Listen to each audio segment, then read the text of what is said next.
Mkpụrụ obi m too Chineke.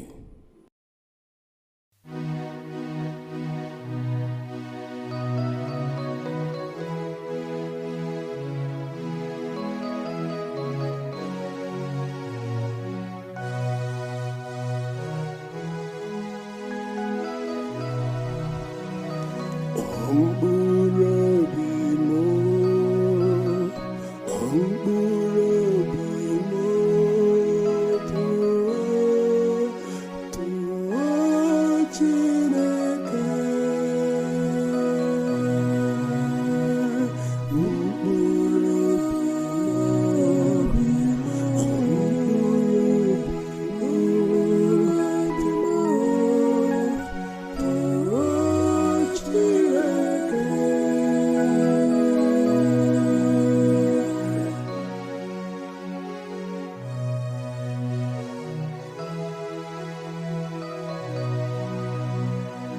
onye nwe anyị kwesịrị ntụkwasị obi,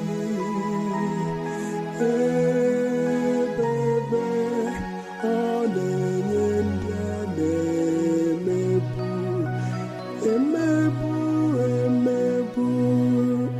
ikpe nkwụmọtọ. Ọ na-enye ndị agụụ na-agụ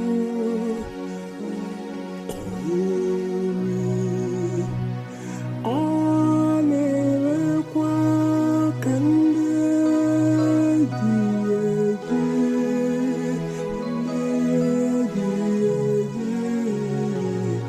were onwe ha.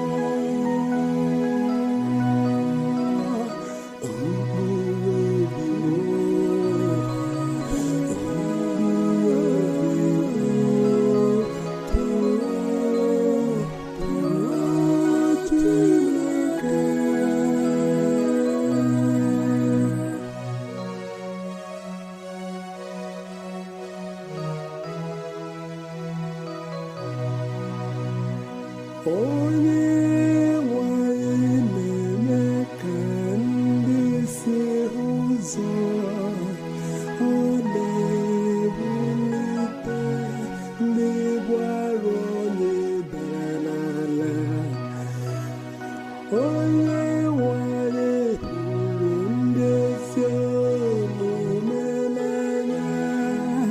Onye nwe anyị na-echekwaba ndị ọbịa.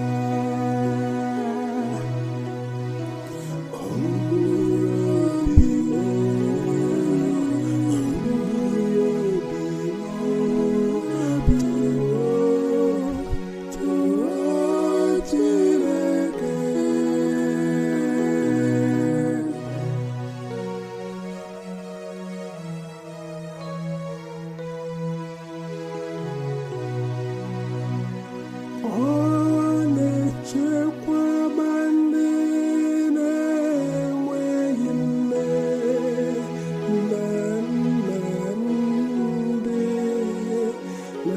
ndị ajadu.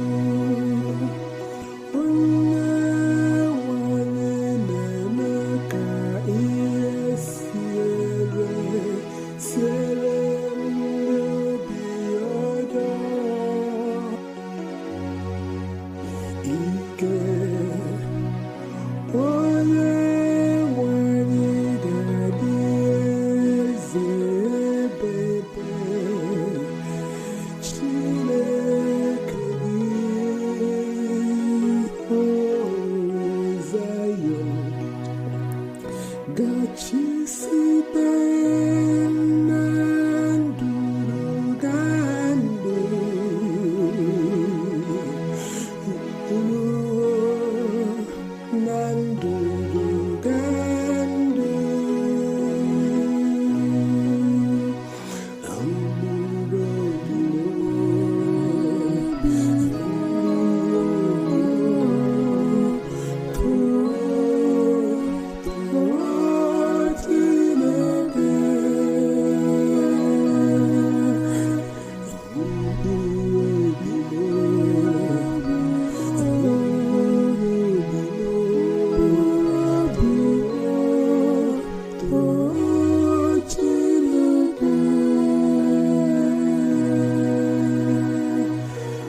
so much. It has been long. I wish to greet you once again for following me. Let's continue to do this worship unto the Lord. And may the Lord bless you in the name of the Father, Son, and Holy Spirit.